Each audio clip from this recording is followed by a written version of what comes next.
The last thing you want is for your gun to fail when you need it most. When it comes to firearms, reliability is everything. Unfortunately, not all handguns are built to the same standard.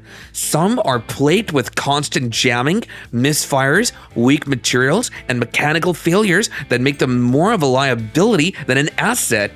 Today isn't about the best or the brightest, it's about the worst of the worst.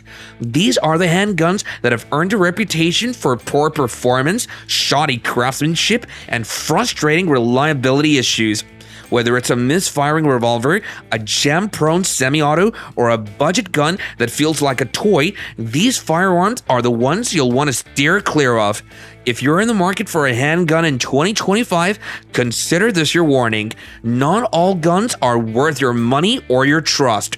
So to save you the headache, let's take a deep dive into some of the most unreliable handguns you should steer clear of in 2025.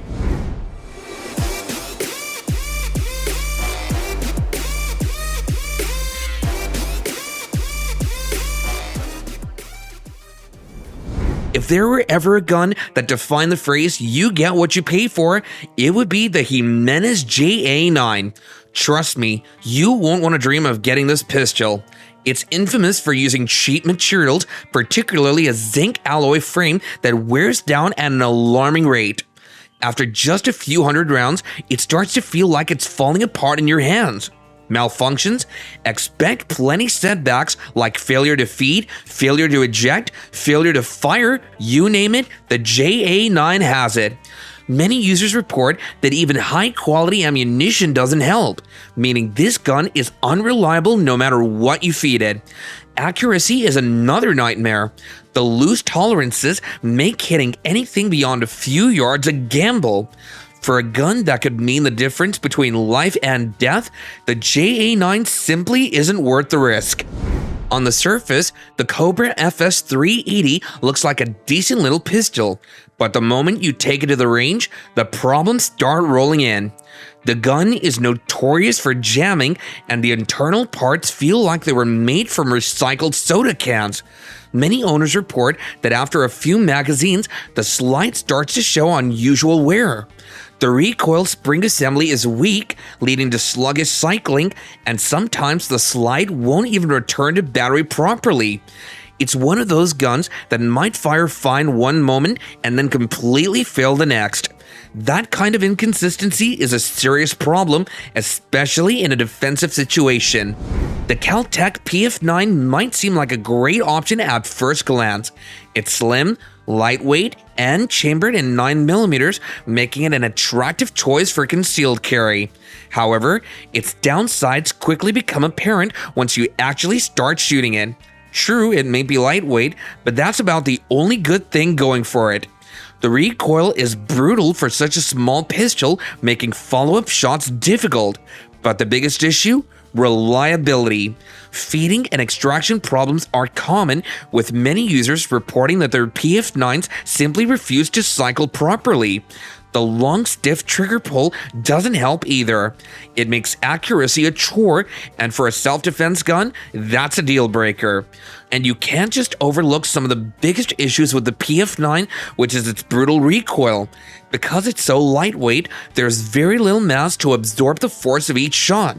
This results in a sharp, snappy recoil that makes it difficult to control, especially for follow-up shots. Many users find it uncomfortable to shoot for extended periods, which is a major problem for a gun meant for self-defense. Taurus tried to make a sleek, modern-looking 380 pocket pistol with the Spectrum, but they forgot to make it work properly. Right out of the box, many users find that it struggles to feed reliably. The slide often fails to go fully into battery, and the trigger has an odd, mushy feel that makes it unpredictable.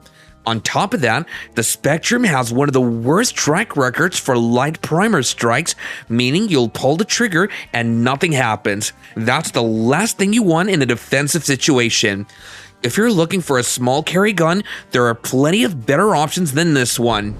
High Point has built a reputation for making cheap, ugly, but functional firearms. While some of their larger calibers might get the job done, the CF380 is a different story. For one, it's ridiculously bulky for a .380. It feels like holding a cinder block with a trigger. But more importantly, it has serious cycling issues. Certain ammo types cause constant jams, and the heavy slide makes it slow to cycle. While some high-point fans swear by their pistols, the CF380 just doesn't hold up when compared to more reliable compact options. Despite its low cost, the high-point CF380's combination of weight, poor ergonomics, limited capacity, and reliability issues make it a hard sell for many shooters. While it may serve as a budget option for those in need of an affordable firearm, its flaws are hard to overlook, earning it the title of a brick with a trigger and a place in the ongoing debate over value versus performance in the world of handguns with a low aftermarket support, unlike other popular firearms. The Remington R51 was supposed to be a revolutionary concealed carry gun. Instead, it became one of the biggest failures in handgun history. The first generation had major safety issues, including firing out of battery and jamming after almost every shot. Remington tried to fix it with the Gen 2, but even then, the problems didn't completely go away. Although it was marketed as a sleek, innovative handgun designed to revive the legacy of Remington's classic Model 51, what followed its release was a series of disappointments that quickly earned it a reputation as a disaster from the start. Almost immediately after hitting the market, the R51 was plagued by a series of issues that left both consumers and critics frustrated. Users reported frequent malfunctions, including failure to feed, failure to eject, and persistent jamming and poor quality. The R51 suffered from rough machining, misaligned parts, and a lack of attention to detail during manufacturing. This not only affected its functionality, but also gave it a cheap, unfinished feel that was far from the premium product Remington had promised. The Diamondback DB9 is another ultra-lightweight 9mm that sacrifices durability for size. Many users have reported cracked frames after only a few hundred rounds, a sign that the materials just aren't up to task. The small size also means harsh recoil, and combined with its poor ergonomics, it's one of the most uncomfortable guns to shoot. One of the most significant issues with the DB9 is its questionable durability. Many users have reported that the firearm's frame and components are prone to cracking or breaking, particularly after extended use or even during routine firing. This raises serious concerns about its long-term reliability, especially for a firearm intended for self-defense where dependability is critical. It's a shame that what was promised to be of great potential was overshadowed by its inability to perform consistently under pressure. The P320 is a controversial entry on this list because in theory, it should be a solid gun. But it's impossible to ignore the well-documented drop fire issue where the gun has been known to discharge when dropped. Even though SIG made changes to address this, reports of accidental discharges still surface from time to time. Some users also report inconsistent trigger performance, leading to unexpected failures. While it may be a popular gun, the safety concerns surrounding it are enough to make some shooters think twice. Revolvers are supposed to be the epitome of reliability, but the Taurus 608 proved that's not always the case. Over time, many owners report timing issues where the cylinder doesn't properly align with the barrel. This can lead to dangerous misfires or even complete lockups. The trigger is also heavier than it needs to be, making accurate shooting a challenge, a revolver that promises much but delivers little. Its combination of poor build quality, uncomfortable ergonomics, inconsistent reliability, and lackluster finish make it a disappointing choice for those in search of a dependable and well-crafted firearm. While it may appeal to some due to its high capacity and powerful caliber, the Taurus 608 ultimately falls short of expectations, earning its reputation as a revolver that goes wrong. For those who love revolvers, there are far better choices out there. Springfield's attempt at a high-capacity 1911-style pistol fell flat due to poor build quality. Many Prodigy owners complained about accuracy issues, with some slides not fitting properly to their frames. Feeding problems are also common, with the gun failing to cycle properly even with premium ammunition. Considering its price tag, this kind of performance is unacceptable. It's gradually losing credibility and is said to have frequent malfunctions, including failure to feed, failure to eject, and issues with the magazine not seating properly. These problems are particularly frustrating for a firearm marketed as a top-tier option for competitive shooting and self-defense. Don't get confused with the price of the Springfield Prodigy. It's hard to justify given its performance issues, positioned as a more affordable alternative to premium 2011 pistols. It ultimately fails to deliver the reliability, craftsmanship, and shooting experience that users expect at its price point. You shouldn't fall for its friendly budget price tag in the Arsenal house, because its low price tag comes with a host of compromises that make it feel like a budget gun in the worst ways. In other words, SCCY is popular for altering ultra-cheap handguns, but the CPX2 is proof that price shouldn't be your only deciding factor. The biggest issue? The trigger reset is inconsistent, sometimes causing failures to fire. Recoil is snappy, making follow-up shots difficult. With few options for customization or upgrades, owners are left with a firearm that feels incomplete and difficult to tailor to their needs. This also comes at a cost of performance and reliability, leaving it feeling like a budget gun in all the wrong ways.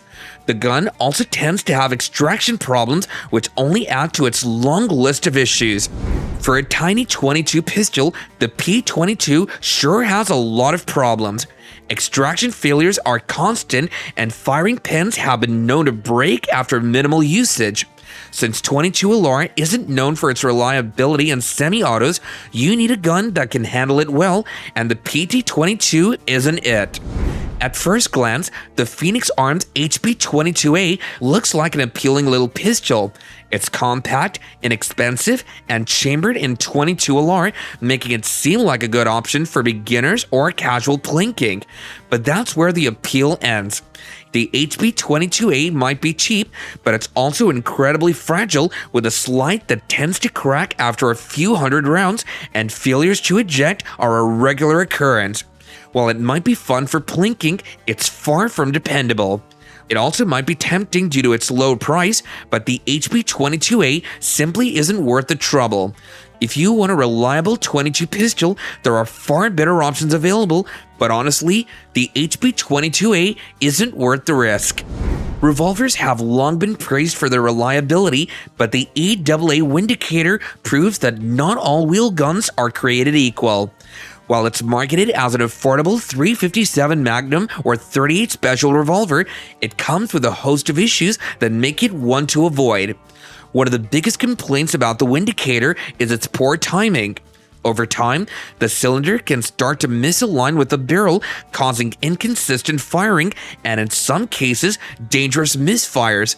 This isn't something you expect to deal with on a quality revolver, and it completely defeats the purpose of choosing one for reliability. The trigger is another weak point.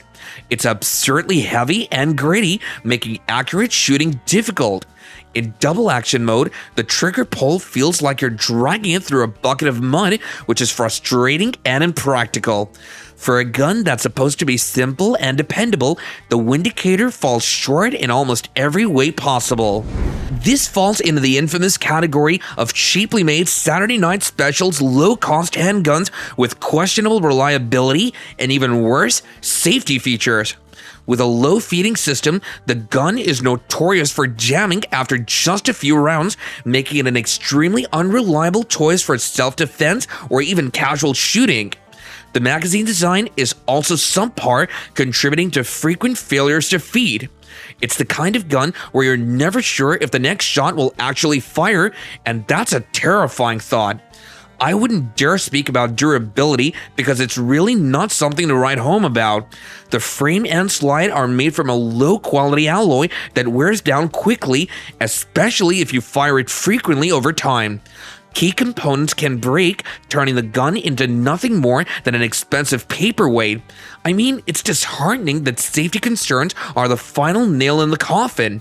If you're looking for a compact 22 pistol, do yourself a favor and look elsewhere. The J-22 is more likely to frustrate or injure you than actually serve its intended purpose. At the end of the day, a handgun should be something you can trust. Unfortunately, the guns on this list have earned a reputation for failure, making them bad choices for any shooter. If reliability matters to you, steer clear of these models. Thanks a lot for watching. If you found this video helpful, don't forget to like, comment, and subscribe to the channel. Hit that notification bell so you never miss an update, and until next time, take control of your collection and keep building toward your dream. See you around.